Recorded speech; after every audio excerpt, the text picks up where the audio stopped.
پہلی آیت اللہ یبسط الرزق لمن یشاء من عبادہ ویقدر له ان اللہ بکل شیء علیم۔ اللہ رزق میں کشادگی عطا کرتا ہے اپنے بندوں میں سے جس کے لیے چاہتا ہے، اور اپنے بندوں میں سے جس کے لیے چاہتا ہے تنگ کر دیتا ہے، راستے محدود کر دیتا ہے۔ ان اللہ بکل شیء علیم، بے شک اللہ ہر چیز کا جاننے والا ہے۔ اگر وہ کسی کے لیے کشادگی کر دیتا ہے، یعنی ہر طرف سے اس کے پاس رزق چلا آ رہا ہے، روزی روٹی کا دروازہ کھلا ہے، تو اللہ جانتا ہے کہ اس کے لیے دروازہ کیوں کھول دیا جائے، اور اگر کسی کے لیے روزی روٹی کا دروازہ تنگ ہے تو اللہ جانتا ہے کہ اس کے ساتھ ایسا کیوں ہے۔ ایسا نہیں ہے کہ اللہ اس کو بھول گیا ہے یا اللہ اس کو جانتا نہیں ہے۔ اللہ تبارک و تعالیٰ بھولنے سے اور نہ جاننے والی خصلت سے پاک ہے۔ تو اگر اللہ نے رزق میں کشادگی دی ہے تو یہ اللہ کی طرف سے ہے، اور اگر رزق میں کمی ہے، تنگی ہے، تو بھی رب کی طرف سے ہے۔ وہ جو چاہتا ہے سو کرتا ہے، وہ جس حالت میں رکھا ہے ہمیں ہر حال میں اس کا شکر ادا کرنا چاہیے۔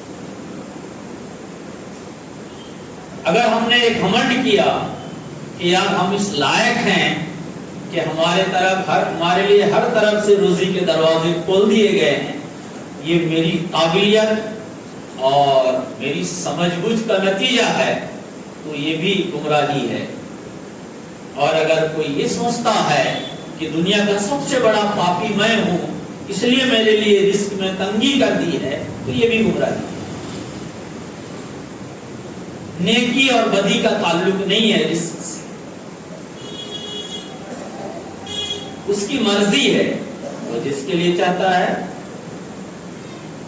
وہ شادگی کر دیتا ہے، بہت سارا دے دیتا ہے، اور جسے چاہتا ہے تنگی کر دیتا ہے، بہت سارا نہیں دیتا، تاکہ وہ دیکھے تو کہ صرف دینے کی وجہ سے تو وہ اس کا شکر ادا نہیں کرتے، یا صرف نہیں دینے کی وجہ سے تو منہ نہیں موڑ لیتے۔ اس لیے فرمایا ان اللہ بکل شیء علیم، بے شک وہ ہر چیز کا جاننے والا ہے۔ تمہارے دل میں کیا کیفیت ہے، جب دیتا ہے تو کیا حالات ہوتے ہیں، کیفیات کیا ہوتے ہیں، کیسے جذبات ہوتے ہیں، اور جب تھوڑا تنگ کر دیتا ہے تب تمہارے جذبات کہتے ہوتے ہیں، کیسی کیفیات ہوتی ہیں اور کیسے حالات ہوتے ہیں۔ جب دیتا ہے تو کہیں اترانے تو نہیں لگتے، اور جب تنگ کر دیتا ہے تو کہیں کوسنے تو نہیں لگتے۔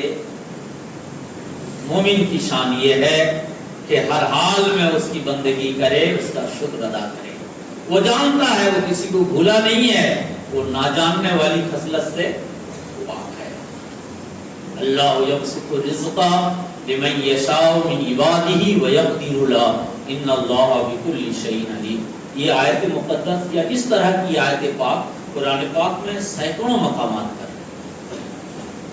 مطلب یہ ہوا کہ اللہ تعالیٰ ہی دینے والا ہے، وہ دیتا ہے تو بے جا خرچ مت کیجیے، اس کی ناراضگی کے کاموں میں خرچ مت کیجیے۔ اس نے جن چیزوں کو حرام کیا ہے وہاں مال کو مت گھسیڑیے، اور جب نہیں دیتا ہے تو شکوہ شکایت مت کیجیے، اس کی بندگی سے منہ موڑ مت موڑیے، اس کے شکر اور رضا میں کوتاہی مت کیجیے۔ وہ ہر چیز کو دیکھتا ہے، ہو سکتا ہے آج اس نے تنگ کیا ہے، کل کو شادی کر دے۔ تو سینکڑوں مقامات پر یہ آیت پاک ہیں، اس کو ذہن میں رکھیے گا۔ میں نے کہا کہ میری گفتگو زکوٰۃ پر ہے، لیکن میں بات کر رہا ہوں روزی روٹی، ٹھیک ہے؟ پھر دیکھیے یہ جو روزی ہے یہ رحمت ہے یا عذاب ہے؟ مالداری یہ رحمت ہے یا پھر آزمائش ہے؟ یہ پاک ہے یا انعام ہے؟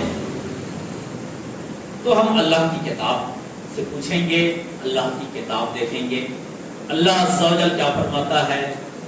رب کہتا ہے فَإِذَا قُضِيَتِ الصَّلَاةُ فَانتَشِرُوا فِي الْأَرْضِ وَابْتَغُوا مِنْ فَضْلِ اللَّهِ۔ اسی جمعہ کی نماز کے تعلق سے یہ آیت جمعہ کی سورہ جمعہ میں ہے۔ اللہ نے فرمایا کہ جب تم جمعہ کی نماز سے فارغ ہو جاؤ، فَانتَشِرُوا فِي الْأَرْضِ، زمین میں پھیل جاؤ۔ کیوں پھیل جاؤ؟ وَابْتَغُوا مِنْ فَضْلِ اللَّهِ، اللہ کا فضل ڈھونڈو، اللہ کی رحمت تلاش کرو، اللہ کی عطا اور عنایت کو حاصل کرو۔ اور وہ عطا و فضل و رحمت کیا ہے؟ روزی روٹی۔ تو یہ روزی روٹی یہ اللہ کی رحمت ہے، یہ اللہ کا فضل ہے، یہ اللہ کی عطا ہے۔ اللہم انی اسألک من فضلک و رحمتک، یہ مسجد سے نکلنے کی دعا ہے۔ اے اللہ ہم تجھ سے تیرے فضل اور تیری رحمت کا سوال کرتے ہیں۔ تیرا فضل روزی روٹی، تیرا فضل روزی روٹی ہے۔ روزی اللہ کی رحمت ہے، اللہ کا فضل ہے، اللہ کی عنایت ہے، اللہ کی مہربانی ہے۔ اور یہ بھی کئی جگہ پر ہے یہ آیت پاک، یعنی اللہ نے جہاں بھی روزی کا ذکر کیا ہے اس کو فضل سے تعبیر کیا ہے۔ یہ جمعہ کے اختتام کی بات تھی، کیوں جمعہ میں ایسی بات کیوں آئی کہ اذان جمعہ سے لے کر ختم جمعہ تک کاروبار لین دین کو اللہ نے حرام کر دیا۔ زیادہ سے زیادہ 1 گھنٹہ سوا گھنٹہ کا معاملہ تھا۔ اس کے بعد فوراً رب نے فرمایا جمعہ کی نماز سے فارغ ہو، فانتشروا فی الارض، زمین میں پھیل جاؤ اور اللہ کا فضل تلاش۔ اسی طریقے سے حج ہوتا ہے، حج خالص اللہ کے لیے کیجئے، وہ خالص اللہ کی عبادت ہے، اس میں کسی اور چیز کو شریک مت کیجئے۔ لیکن جب حج کے ارکان سے فارغ ہو جائیے تو اس وقت کاروباری بات کرنا، کاروبار کرنا، روزی روٹی تلاش کر لینا یہ عیب نہیں، ہنر ہے، اللہ کا فضل ہے۔ اللہ نے حج کے بعد فرمایا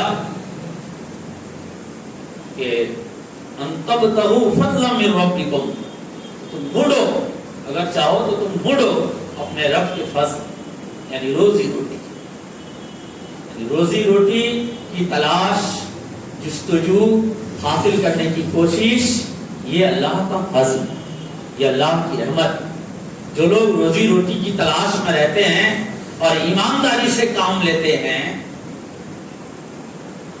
وہ اگر تلاش رزق میں مار دیے جاتے ہیں تو شہید ہیں، اور امین، امانتدار، ایماندار، تجارت کرنے والا، کاروبار کرنے والا کل قیامت کے دن نبیوں کے ساتھ اٹھایا جائے گا۔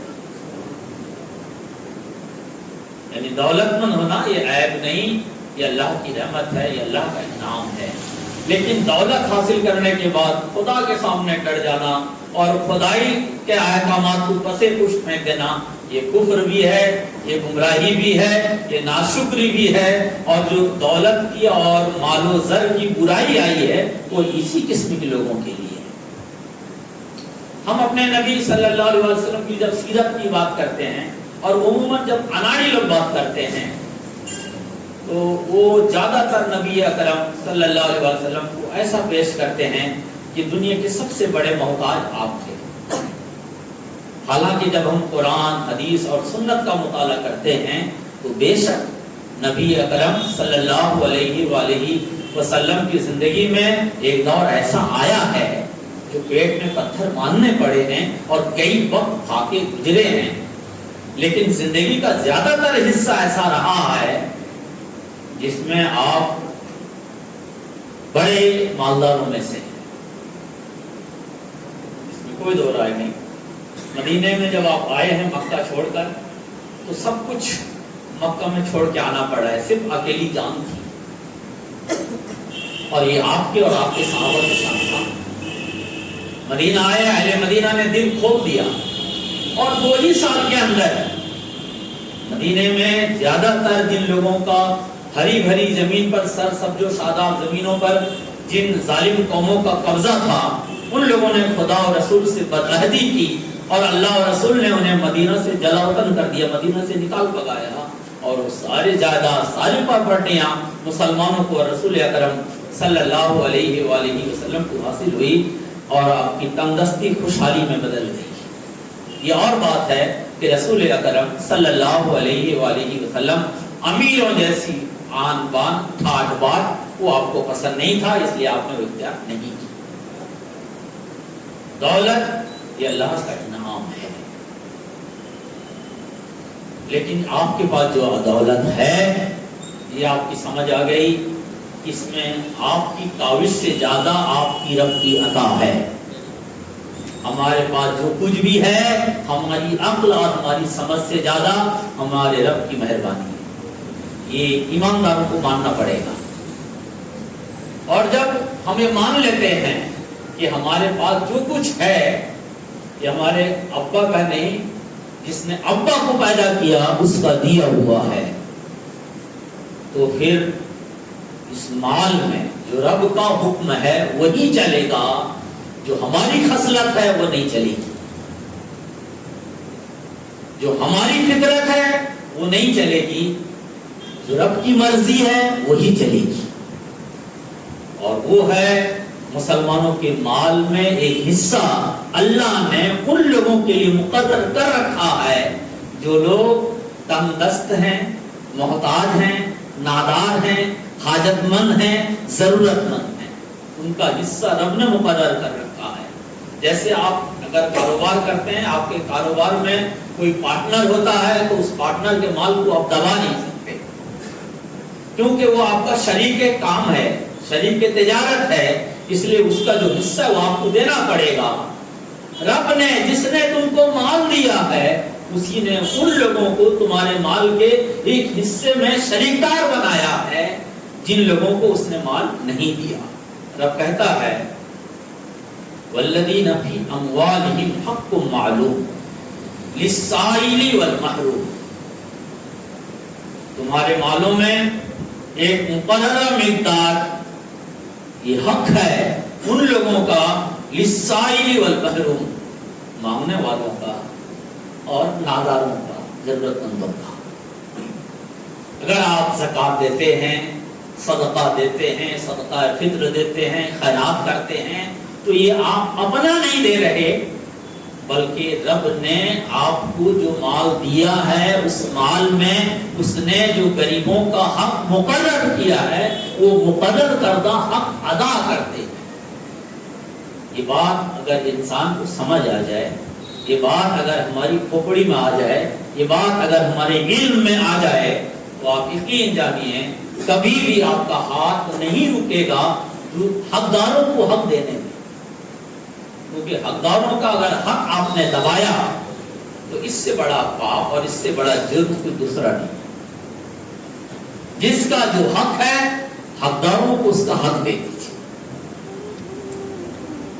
اور اگر کوئی نہیں دیتا، سینہ چوری کرتا ہے، اپنے مال پہ گھمنڈ کرتا ہے، اپنے مال پہ اتراتا ہے اور کہنے لگتا ہے جو کچھ بھی ہے وہ ہماری وجہ سے ہے، ہماری عقل کی وجہ سے ہے، ہماری محنت کی وجہ سے ہے، ہماری کوشش کی وجہ سے ہے، ہمارے باپ دادوں کی میراث کی وجہ سے ہے، یا پھر ہمارے تعلقات اور رسوخ کی بنیاد پر ہے، تو اللہ عز و جل نے ان کے لیے فرمایا وَلَا يَحْسَبَنَّ الَّذِينَ يَبْخَلُونَ بِمَا آتَاهُمُ اللَّهُ مِنْ فَضْلِهِ، وہ لوگ جو گمان کرتے ہیں کہ اللہ نے جو مال انہیں اپنے فضل سے عطا کیا ہے اس میں بخیلی کرنا ان کے لیے اچھا ہے، ہوا خیر لہم، وہ ان کے لیے اچھا ہے، بل ہوا شر لہم، بلکہ یہ ان کے لیے بہت بڑا جرم ہے، بہت بڑا پاپ ہے۔ سیطوقون ما بخیلوا بہ یوم القیامہ، تو کل قیامت کے دن اللہ عز و جل وہ مال جس مال میں وہ بخیلی کرتا تھا وہی مال اس کے لیے طاق بنا دیا جائے گا۔ اس کے بعد رب عز و جل نے آنکھ کھول دی، کان کھول دیا، فرمایا وَلِلَّهِ مِيرَاثُ السَّمَاوَاتِ وَالْأَرْضِ، زمین کا مالک اللہ ہے، آسمان کا مالک اللہ ہے، آسمان و زمین میں جو کچھ ہے سب کا مالک اللہ ہے، جو کچھ تمہارے پاس ہے وہ اللہ کا دیا ہے، اللہ کا ہے۔ واللہ بما تعملون خبیر، اور اللہ تمہارے کرتوتوں سے، تمہارے کاموں سے، تمہاری حرکتوں سے غافل نہیں ہے، انجان نہیں ہے، سب وہ دیکھتا رہتا ہے۔ معلوم یہ ہوا کہ ہمارے مال میں جو دوسرے کی شرکت ہے، اور یہ شرکت دیکھیے، اگر ہم کسی کو پارٹنر بناتے ہیں اور کبھی خیال آتا ہے کہ یار اس کو نہ دیں، موت جمائیں، ڈانٹ دیں، اپنا روب دکھائیں، اپنی بہادری، اپنی گنڈا گردی کریں، لیکن کبھی یہ خیال بھی آتا ہے سماج کیا کہے گا، یار اتنے اچھے آدمی بنے بیٹھے ہو، لوگوں میں کہتے ہو کہ ہم ایماندار آدمی ہیں لیکن پارٹنر کا حق ادا نہیں کرتے، اس لیے نہ دینے چاہ کے بھی وہ پارٹنر کو دینا پڑتا ہے تاکہ بدنامی نہ ہو جائے۔ جس کو ہم نے بنایا اس پارٹنر کو اس ڈر سے ہم دینے لگتے ہیں تاکہ ہماری بدنامی نہ ہو، اور جس کو تمہارے مال میں تمہارے رب نے پارٹنر بنایا، شریک دار بنایا، اگر تم اس کے مال میں کوتاہی کرتے ہو کہ گویا رب سے لڑائی لینا ہے۔ اب جس کی حماقت ہو، جس کی طاقت ہو، جس کے اندر اتنی دلیری ہو، وہ لے لے لڑائی، اور جس کے اندر نہ ہو توبہ کرے، اپنے دل کو پرکھنے کی کوشش کرے کہ وہ مال جو میرے رب نے دیے ہیں وہ مال میرا نہیں ہے، جس کے لیے دیے ہے اس کو دے دیں، اور وہ ہے کتنا، وہ ہے کتنا، وہ دیکھیے، وہ کہتے ہیں یہ 100 روپے میں صرف 2.5 روپے، اور 1000 روپے میں صرف 25 روپے، اور 1,00,000 روپے میں صرف 2,500 روپے، اور 10 لاکھ روپے میں صرف 25,000۔ اتنا تو وہ جس کو اللہ نے دیا ہے نا، وہ حرام چیزوں میں اڑا دیتا ہے۔ اپنی بیٹی کو سنوارنے کے لیے جب وہ بھیجتا ہے نا، کیا کہتے ہیں اس کو، پارلر، وہاں 50,000 لگ جاتا ہے، اور وہ سنوار کے لا کے بیٹھاتا ہے کس کے سامنے پتہ ہے؟ جس کو دیکھنا حرام ہے۔ غیرت جب مر جاتی ہے انسان کی، جب انسان کے اندر سے انسانیت مر جاتی ہے، ارے اپنی بیٹی کو سجاؤ اس کے شوہر کے لیے، تم غیروں کے لیے کیوں سجاتے ہو؟ وہ بھی 50,000 روپے خرچ کرتے، اسی لیے اللہ نے دولت دی تھی، اللہ نے اس لیے دولت دی ہے، اس میں تمہارا کوئی رول نہیں ہے، اس لیے وہ جب چاہتا ہے فقیر بنا دیتا ہے اور جب چاہتا ہے امیر بنا دیتا ہے۔ اس لیے اگر مال دیا ہے تو اس کی اترائیے مت، اس کا احترام کیجئے اور حقدار کو حق دیجئے، اللہ چاہے گا وہ مال برابر آپ کے سامنے رہے گا، اتار چڑھاؤ آتے رہیں گے، مگر اللہ تعالیٰ کبھی آپ کو رسوا نہیں کرے گا، دوسروں کے سامنے ہاتھ پھیلانے پر مجبور نہیں کرے گا۔ کیوں؟ اس لیے کہ آپ اس کے حکم کی تعمیل کرتے رہیں، اور خدا نہ کرے اگر کبھی آزمائش کا وقت آ گیا تو ہم روئیں گے اپنے آپ پر، کوسیں گے اپنے آپ کو، اور ہر حال میں خوش رہیں گے اس کے فیصلے پر۔ پھر ہو سکتا ہے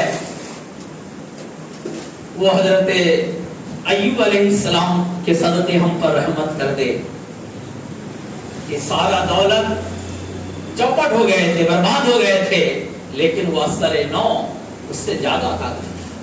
لیکن کب ہوا؟ جب آپ سیرت ایوبی پڑھیے پتہ چلے گا دوبارہ کیسے ملا۔ اب آپ حدیث دیکھیے، حدیث میں ہے حضرت ابو ہریرہ رضی اللہ تعالیٰ عنہ کہتے ہیں کہ اللہ تعالیٰ،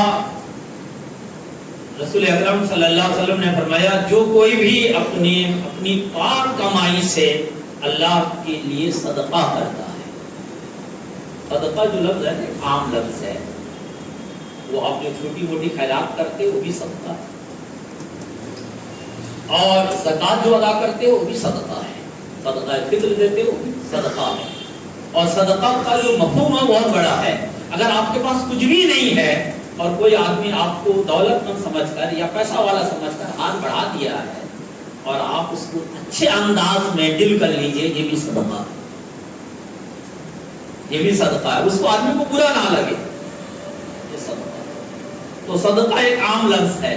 اللہ کے نبی صلی اللہ علیہ وسلم کہتے ہیں کہ تم میں سے جو کوئی بھی اللہ کے لیے صدقہ کرتا ہے اپنی پاک اور طیب کمائی سے، اور اللہ تعالیٰ قبول نہیں کرتا سوائے پاک کے۔ اگر کوئی حرام چیزوں سے کماتا ہے، اس کے بعد حرام چیز اللہ کے نام پہ خرچ کرتا ہے، تو اس کی کفر کا خطرہ ہے، اس کے ایمان جانے کا خطرہ ہے، کیونکہ اللہ عز و جل کی عزت کے ساتھ مذاق ہے۔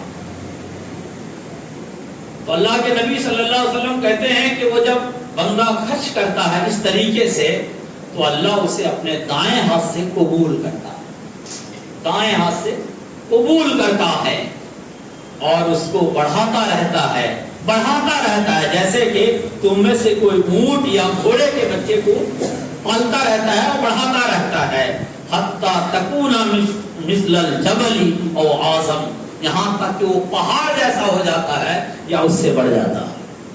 یعنی ایک چھوٹی سی نیکی جب آپ اللہ کے لیے اللہ کے نام پہ خرچ کرتے ہو، تو اللہ تبارک و تعالیٰ اس کو دائیں ہاتھ سے قبول کرتا ہے، یعنی عزت دیتا ہے۔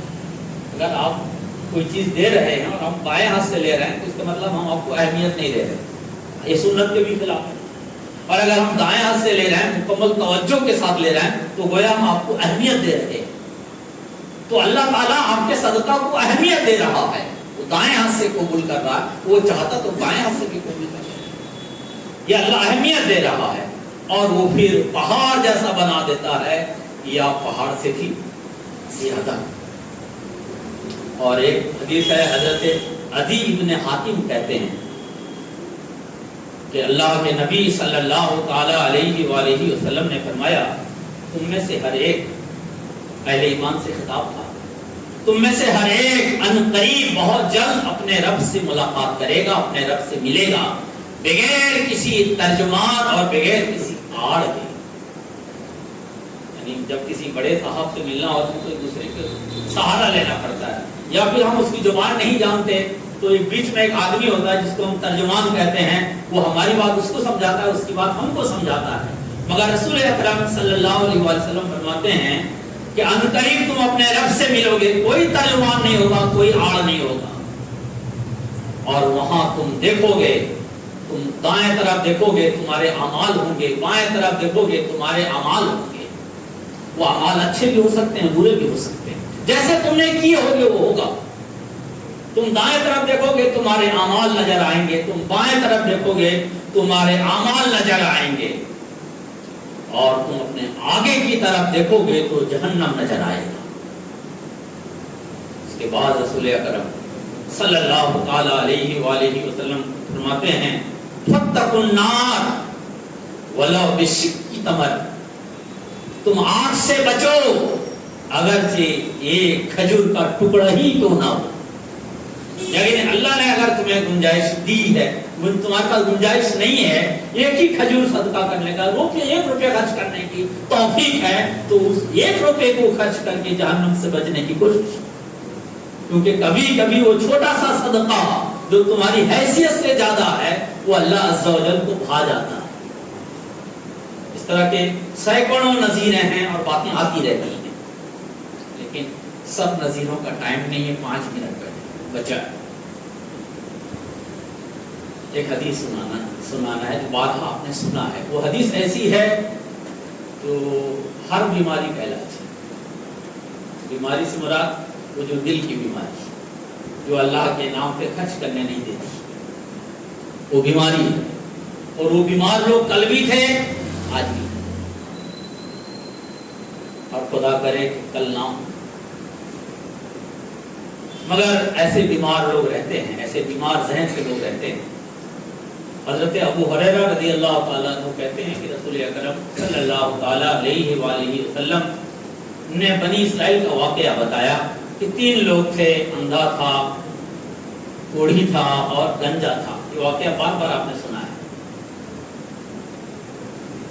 اللہ تعالیٰ نے ان کو آزمانا چاہا۔ اس کو واقعہ کے طور پر مت سنیے گا، اپنی بیماری ڈھونڈیے گا۔ اللہ تعالیٰ نے ان کو آزمانا چاہا تو فرشتے کو بھیجا۔ فرشتے سب سے پہلے کوڑی کے پاس پہنچا، کہا تجھے کیا پسند ہے؟ کہا یہ وہ چیز ہے جس سے لوگ گھین کرتے ہیں، دور بھاگتے ہیں، مجھے کوئی تو کسی مجلس میں بیٹھانے کو تیار نہیں ہوتا، ہر شخص مجھ سے نفرت کرتا ہے، اگر اللہ کا کرم ہو جائے، مجھے اچھی کھال مل جائے، خوبصورت رنگ مل جائے، تو ہم اللہ کا شکر ادا کریں گے اور لوگوں سے ہم گھل مل کر بیٹھ سکتے ہیں۔ فرشتے نے ہاتھ پھیرا، ساری کمیاں دور ہو گئیں۔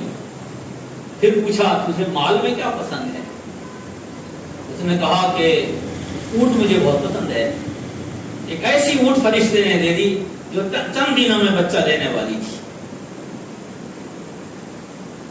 اور پھر اس اونٹ میں برکت رب نے ڈال دی، اور ایسی اونٹ اس قدر اس کے پاس ہو گئے کہ اس کو اپنے گھر دوار چھوڑ کے باہر میدان میں جا کر فارم ہاؤس میں رہنا پڑا، اور بہت سارے اونٹوں کی دیکھ بھال اور نگرانی کرتے ہیں۔ پھر وہ گنجا کے پاس گئے اور کہا کہ تجھے کیا پسند ہے؟ اس نے کہا کہ صاحب یہ گنجا دور ہو جائے اور بہترین کھال مل جائے۔ ہاتھ پھیرا، اللہ نے خوبصورتی عطا کر دی اور نورانیت عطا۔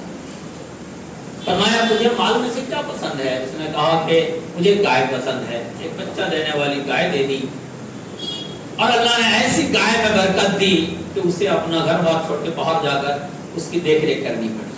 پھر اندھا کے پاس پہنچے، ہاتھ پھیرا، ساری کمیاں دور ہو گئیں۔ پوچھا تجھے کیا پسند ہے؟ کہا مجھے بکری پسند ہے۔ یہ ایک بچہ دینے والی بکری دے دی اور کہا اللہ اس میں برکت دے۔ اونٹ والے کو بھی اللہ نے برکت دے دی، گائے والے کو بھی اللہ نے برکت دے دی، بکری والے کو بھی اللہ نے برکت دے دی۔ اس اونٹ والے کی تو کیفیت بتا دی، گائے والے کے ساتھ بھی وہی ہوا اور اس بکری والے کے ساتھ بھی وہی کچھ ہوا، یعنی سب اپنے اپنے وقت کے بڑے بڑے دولت مند ہیں۔ پھر اللہ تبارک و تعالیٰ نے اسی فرشتے کو اسی حالت میں، یعنی وہ جو کوڑی تھا، کوڑی کے بھیس میں وہ فرشتہ کوڑی کے پاس پہنچا اور کہا میں ایک مسافر آدمی ہوں، در در کی ٹھوکریں کھا کر تیرے پاس آیا ہوں، اللہ کی رحمت سے امید ہے اور پھر تجھ سے میں اس رب کے نام مانگتا ہوں جس نے تجھے خوبصورت چہرہ، خوبصورت بدن اور تیری کوڑ کی بیماری کو دور کی، تو مجھے ایک اونٹ دے دے تاکہ میں اپنی منزل تک پہنچ جاؤں۔ اس نے کہا کہ آپ کو اس نے کہہ دیا کہ مجھے کوڑ تھا، بیماری تھی، مال و زر نہیں تھا، یہ جو کچھ بھی ہے میرے بابا دادا سے چلتا آ رہا ہے، میں تو امیر کبیر ہوں، کبھی میں نے دکھ درد دیکھا ہی نہیں، میرے پاس بہت سی ذمہ داری ہیں، بڑے بال بچے ہیں اور بہت سے اخراجات ہیں، تم کوئی اور گھر دیکھو۔ فرشتے نے کہا ٹھیک ہے، اگر تم اپنے قول میں سچے ہو تو اللہ تمہیں ویسے کر دے جیسے تم تھے۔ پھر گائے والے کے پاس گئے اور گائے والے سے بھی وہی بات ہوئی، کہا کہ ٹھیک ہے، گائے والے نے بھی نہیں دیا۔ آپ نے کہا اگر تم اپنے قول میں سچے ہو تو تم جیسے تھے ویسے ہو۔ یہ بکری والے کے پاس پہنچے، بکری والے نے کہا کہ بے شک میں اندھا تھا، میرے رب نے مجھے آنکھ دی، بے شک میں بدصورت تھا، میرے رب نے مجھے خوبصورتی دی، بے شک سماج کا ایک دبا کچلا انسان تھا جہاں کوئی کچھ فرق نہیں تھی، مگر میرے رب نے مجھے عزت دی، اور تم نے مجھ سے میرے رب کے نام مانگا ہے، تم نے مجھ سے میرے رب کے نام سے مانگا ہے، تم جاؤ اور جو بکری پسند ہو، جتنی بکریاں پسند ہو سب لے لو، میں روک ٹوک کرنے والا نہیں، اس لیے کہ جو کچھ بھی ہے رب کا ہے۔ فرشتے نے کہا میاں اللہ تعالیٰ نے تم تینوں کو آزمایا، دو ناکام ہو گئے، تم کامیاب ہو گئے، اللہ تمہارے مال میں برکت دے، اللہ کو ضرورت نہیں ہے تمہارے مال کی۔ یہ ہماری ایک بیماری ہے، اگر ہم اپنے دل میں اس بیماری کو محسوس کریں تو اس کو ختم کرنے، اس کو پاک کرنے، اس سے بچنے کی کوشش کیجیے۔ یہ بات ہمیشہ یاد رکھیے، وہ کوڑی کے ساتھ نہیں ہمارے ساتھ ہوا ہے، وہ گنجا کے ساتھ نہیں ہمارے ساتھ ہوا ہے، وہ بکری والے کے ساتھ نہیں ہمارے ساتھ ہوا ہے، اس لیے کہ آج ہمارے پاس بھی جو کچھ ہے یہ ہماری عقل کا تماشا نہیں ہے، یہ میرے رب کی خیرات ہے۔